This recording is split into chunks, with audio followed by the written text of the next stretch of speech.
Hello दोस्तों, तो कैसे हैं आप लोग। मैं कमलेश पाल आज मैं आपके सामने एक ऐसे व्यक्ति की कहानी, ऐसे व्यक्ति का जीवन लेके आया हूं जो हमारे देश में बहुत महान व्यक्ति थे और उनको आज तक याद किया जाता है। मैं आचार्य चाणक्य जी की बात करूंगा, आज उनके जीवन की बात करूंगा। आपको पता है आचार्य चाणक्य जी का हमने नाम तो बहुत सुना है, नाम भी और भी कई सारे नाम हमने महान व्यक्तियों के सुने होंगे, लेकिन हमें ये नहीं पता होता कि अगर ये हम नाम बार बार सुनते हैं तो क्यों सुनते हैं, क्या कारण था, ऐसा इन लोगों ने अपने जीवन में क्या महान कार्य किया था कि जो इन लोगों को आज तक याद किया जाता है। ऐसे ही अगर हम सिकंदर की बात करें, सिकंदर को आज तक याद किया जाता है। तो चलिए आचार्य चाणक्य जी के जीवन के बारे में बातें शुरू करते हैं। आचार्य चाणक्य जी जो थे, उनका जन्म गोला नाम के गांव में हुआ था, जो कि जालंधर के नजदीक हुआ करता था। कहते हैं कि जब आचार्य चाणक्य जी का जन्म हुआ तो उनके जो है दांत दो नुकीले दांत थे। उस समय ऐसा माना जाता था, उनको कैनिंग टीथ जिनके भी होते थे, बोलते थे वो बहुत भाग्यशाली बच्चा होता था, वो या तो राजा बनता था या फिर राजा बनाता था। तो आचार्य चाणक्य जी के बारे में भी यही माना गया कि ये या तो राजा बनेगा या राजा बनाएगा। आचार्य चाणक्य जी बचपन से ही पढ़ाई लिखाई में बहुत होशियार थे, लेकिन ऐसे कहते हैं कि देखने में बहुत सुंदर नहीं थे। तो आचार्य चाणक्य जी को एक बार उनके माताजी ने बोल दिया था कि तुम्हारे तो कैनिंग टीथ हैं, तुम तो राजा बनोगे और हो सकता है शायद राजा बनने के बाद तुम हमें भूल जाओगे। तो आचार्य चाणक्य जी ने इस बात को सुनकर और इस बात से नाराज होकर एक बार पत्थर से अपना दांत तोड़ दिया था, अपनी माताजी को ये प्रूव करने के लिए कि मुझे राजा नहीं बनना, और मैं बन भी गया तो मैं आप लोगों को नहीं भूल सकता। तो ऐसे आचार्य चाणक्य जी का जीवन बढ़ता है आगे। उनको विश्वविद्यालय उस समय हुआ करता था तक्षशिला, कश्मीर और जालंधर के बीच में, वहाँ पर उनको उनके माता पिता एडमिशन दिलाते हैं, वहाँ पर वो पढ़ते हैं, लिखते हैं, बहुत ब्राइट स्टूडेंट थे और वो एक समय पर वो वहीं पर पढ़ाने लगते हैं, एज ए टीचर वहाँ लोगों को शिक्षा देने लगते हैं। तो जैसा कि मैंने कहा कि आचार्य चाणक्य जी बहुत बुद्धिमान थे, बहुत विजनरी थे। तो क्या होता, उस समय सिकंदर जो था वो देश दुनिया में जगह जगह आक्रमण कर रहा था। तो जब आचार्य चाणक्य जी ने सिकंदर की एक्टिविटीज को देखा तो वो समझ गए कि ये व्यक्ति एक दिन भारत पर आक्रमण जरूर करेगा। तो उन्होंने सोचा कि इसका कुछ सोल्यूशन निकाला जाए और इस अटैक को कैसे भी करके रोका जाए। तो उस समय का जो भारत था, जो आर्यवर्त था, वो अनेक छोटे छोटे टुकड़ों में बटा हुआ था, अनेक राजा थे, उनके अनेक राज्य थे। एक एकत्र भारत नहीं था, वो टुकड़ों में विभाजित था, सबका अपना अपना राज था, सबके नियम कानून अलग अलग थे। तो उस समय का जो साम्राज्य होता था, मगध साम्राज्य, सबसे विशाल साम्राज्य था वो। तो उन्होंने सोचा कि मगध साम्राज्य में जाता हूँ, वहाँ के राजा धनानंद है और उनसे बात करता हूँ। तो वो धनानंद के पास जाते हैं। ऐसा कहते हैं कि वो धनानंद से मिलने से पहले उनको 2 या 3 दिन तक वेट कराया गया, उसके बाद वो धनानंद जी से मिल पाए। और ऐसा भी कहा जाता है कि धनानंद जी ने एक मीटिंग रखी थी, सभी प्रकार के ब्राह्मणों को उसमें बुलाया गया था और वहाँ पर चाणक्य जी गए थे। तो जब वो वहाँ पर जाते हैं, उनसे मिलते हैं और वो धनानंद जी को सजेशन देते हैं कि आप सबसे विशाल साम्राज्य के सम्राट हैं, आपका कर्तव्य बनता है आप भारत की रक्षा करें और सभी राज्यों को अपने साथ मिलाएं, क्योंकि जो सिकंदर था वो बहुत शक्तिशाली था, अकेले उसका मुकाबला करना शायद मुश्किल था। तो उन्होंने उनको सजेशन दिया, लेकिन धनानंद जी जो थे वो वंशानुगत राजा थे, उनके दादाजी भी एक किंग थे, उनके फादर भी एक किंग थे और वो भी एक किंग थे। तो उनको लगा कि अभी तक ऐसा कोई शासक नहीं हुआ जो हमें हरा पाए, तो ये सिकंदर क्या है जो हमें हरा देगा, और उन चीज़ को बहुत लाइटली लिया। और उस बात के पीछे उन्होंने आचार्य चाणक्य जी की काफ़ी बेइज्जती की, ऐसा कहा जाता है उनको धक्का दे दिया या अपमानित किया। आचार्य चाणक्य जी वहाँ पर बहुत गुस्से में आ गए और उन्होंने अपनी शिखा की गांठ खोल दी और उनको धनानंद जी को बोला कि जब तक मैं तुझे गद्दी से नीचे नहीं उतार दूंगा, मैं अपनी शिखा में गांठ नहीं लगाऊंगा। और ऐसा कहते हुए गुस्से में वहां से चल देते हैं। अब वो एक नए राजा की तलाश में होते हैं कि मुझे नया व्यक्ति ढूंढना है और मैं उसको शासक बनाऊंगा और धनानंद का साम्राज्य खत्म कर दूंगा।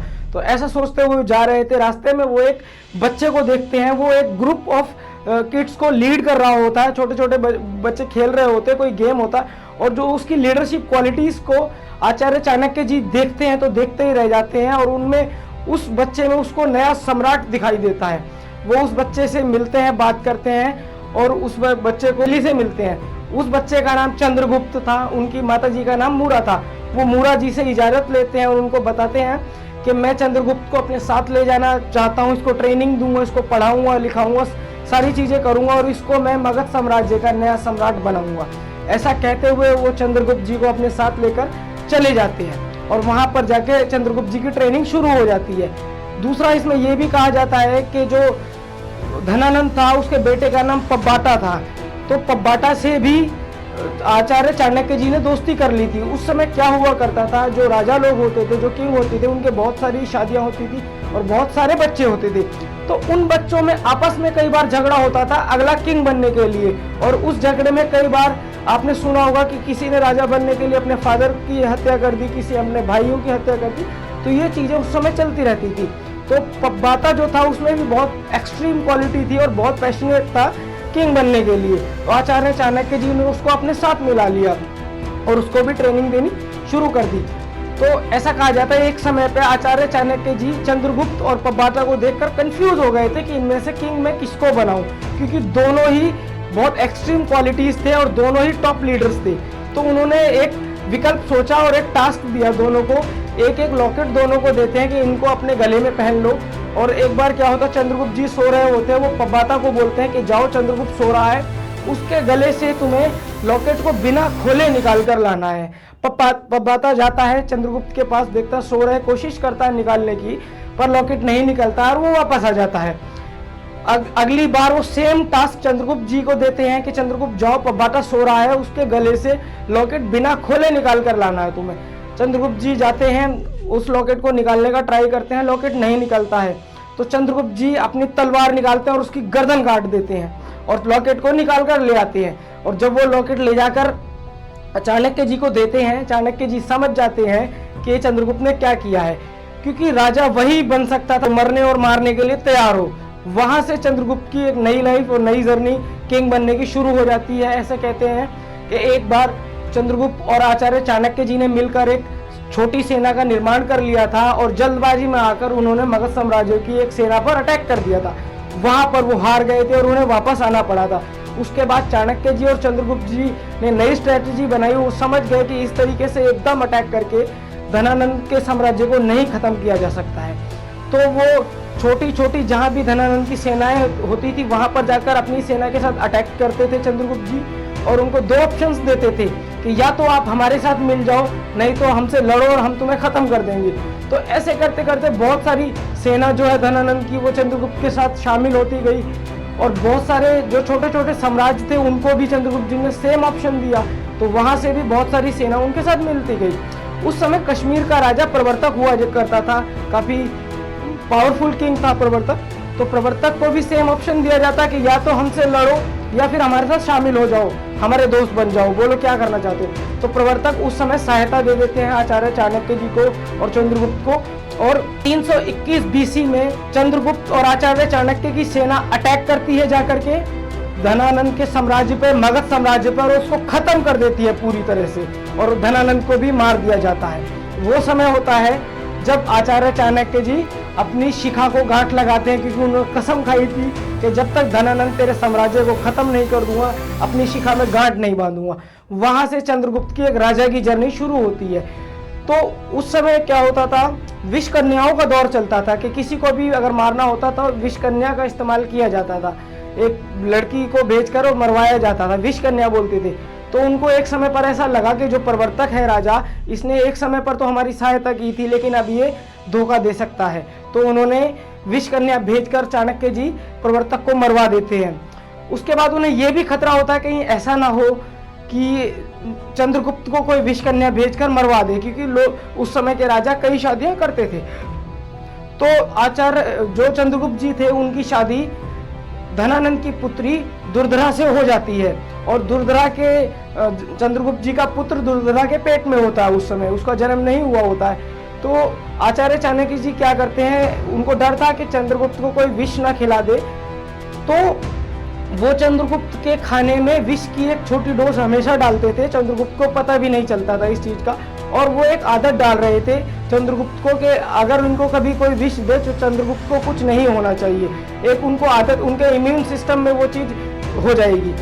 तो चंद्रगुप्त जी को आदत हो गई थी विष खाने में, विष खाने की, तो उनको कोई फर्क नहीं पड़ता। तो एक बार क्या हुआ, दुर्धरा जी चंद्रगुप्त जी के साथ खाना खाने बैठ गई और उन्होंने चंद्रगुप्त जी का खाना खा लिया, जिसके कारण दुर्विवह की मृत्यु हो गई, लेकिन जो बिंदुसार उनके पेट में थे उनको बचा लिया गया, उनको निकाल लिया गया। तो एक समय ऐसा आता है कि जब चंद्रगुप्त जी का जीवन समाप्त हो चुका होता है, चंद्रगुप्त जी उपवास करके अपने जीवन का अंत कर चुके होते हैं, तो बिंदुसार उस समय राजा बन चुके होते हैं। तो बिंदुसार के समय में भी आचार्य चाणक्य जी ही प्रधानमंत्री थे। तो कुछ लालची मंत्री थे उस समय जो ये सोचते थे कि जब तक चाणक्य रहेगा हमें प्रधानमंत्री का पद नहीं मिलेगा। तो वो बिंदुसार को भड़काना शुरू करते हैं, बिंदुसार को बताते हैं कि आपकी मृत्यु का कारण चाणक्य है, चाणक्य ने ही आपके पिताजी के खाने में विष मिलाया था जिसके कारण आपकी माता की मृत्यु हो गई थी। तो बिंदुसार को बुरा लगता है, बिंदुसार आचार्य चाणक्य जी को बोलते हैं ये बात, आरोप लगाते हैं कि आपके कारण मेरी माता की मृत्यु हुई है। तो चाणक्य जी को ये बहुत बुरा लगता है, वो पद धारण किए हुए थे प्रधानमंत्री का, अपना पद त्याग दे देते हैं और कसम खाते हैं कि मैं अंतिम समय तक आज के बाद अन्न नहीं खाऊंगा, और वो जंगल की तरफ चले जाते हैं। ऐसा कहा गया है कि इस कारण उनकी मृत्यु हुई, उन्होंने जंगल में जाकर अपने जीवन का अंत कर दिया। दूसरा कारण ऐसा भी कहा जाता है चाणक्य जी की मृत्यु का कि वो एक बहुत सादा जीवन जिया करते थे, और जब उन पर यह आरोप लगता है तो वो जाकर अपनी झोपड़ी में रहने लग जाते हैं, अन्न जल त्याग देते हैं, और कुछ लालची मिनिस्टर उनकी झोपड़ी में आग लगा देते हैं जिनके कारण आचार्य चाणक्य जी की मृत्यु हो जाती है। तो ये था आचार्य चाणक्य जी का जीवन। 375 बीसी में उनका जन्म हुआ था चाणक्य जी का, 283 बीसी में उनके जीवन का अंत हुआ था। तो ऐसे महान व्यक्ति थे आचार्य चाणक्य जी के जीवन के बारे में जितनी भी बातें करें बहुत कम है। उन्होंने अपने जीवन में 2 पुस्तकें लिखी हैं, एक का नाम है चाणक्य नीति और दूसरी पुस्तक का नाम है अर्थशास्त्र। दोनों ही बहुत महान पुस्तकें हैं।